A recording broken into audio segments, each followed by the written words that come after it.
Family of 4 makes it possible to live comfortably in just 540 square feet.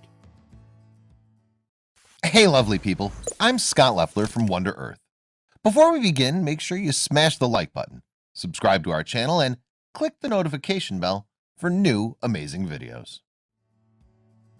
The American dream varies depending on who you ask. It could be owning and operating your own business, or it could be living in a home with your family without any debt and still being environmentally conscious. Well, that's what it was for Jessica Helgerson and her husband Yianni Doulis and their 2 children. They went on a hike in the area of Sauvie Island, Oregon, when they absolutely fell in love with the beautiful landscape surrounding them. Other homes in the area were very large, which also came with a hefty price tag. After searching and searching, they found this 1-bedroom, 1-bathroom home. It had been used for a variety of uses in recent history. It had been rented by a shipyard worker, an auto mechanic, and even at one point in time, it was used as a goose-checking station for local hunters. Most people would have thought it was just a rundown shack, but luckily for this family, Yianni is an architect and Jessica is an interior designer. Jessica remembers, "We fell in love with the area after our first hike, but it took a while before we found our home. We saw so much potential in this house despite finding it in a complete rundown state.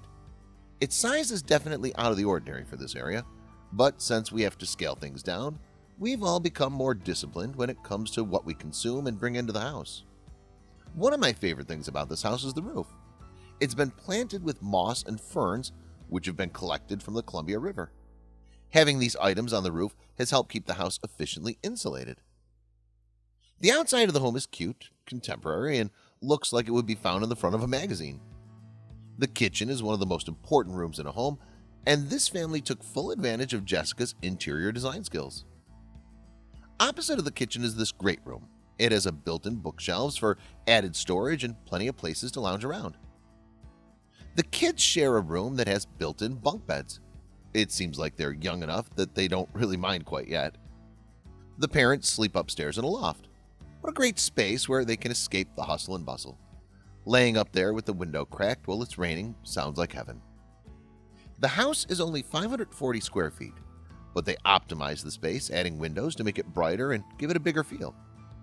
At least the parents are realistic.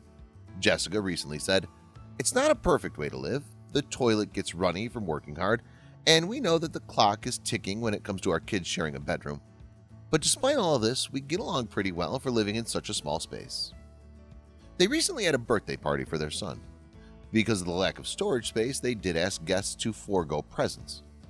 "We got him a lovely bow and arrow, which is just what he wanted, so he wasn't deprived. One friend cheated and brought him a little box of Mexican jumping beans," remembers Jessica. Jessica also said, "I'm not about to preach to somebody else when it comes to how to live their lives, but I think most of my clients know that my colleagues and I are pretty thoughtful about what we do. We want each and every one of our remodels to be our last for that home." Sounds like this family has it figured out, at least for the time being.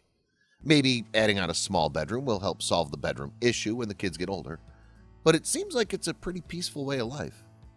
I know there are a lot of times when living in a tiny house may not seem feasible, but this tiny family home may have proven some of those critics wrong.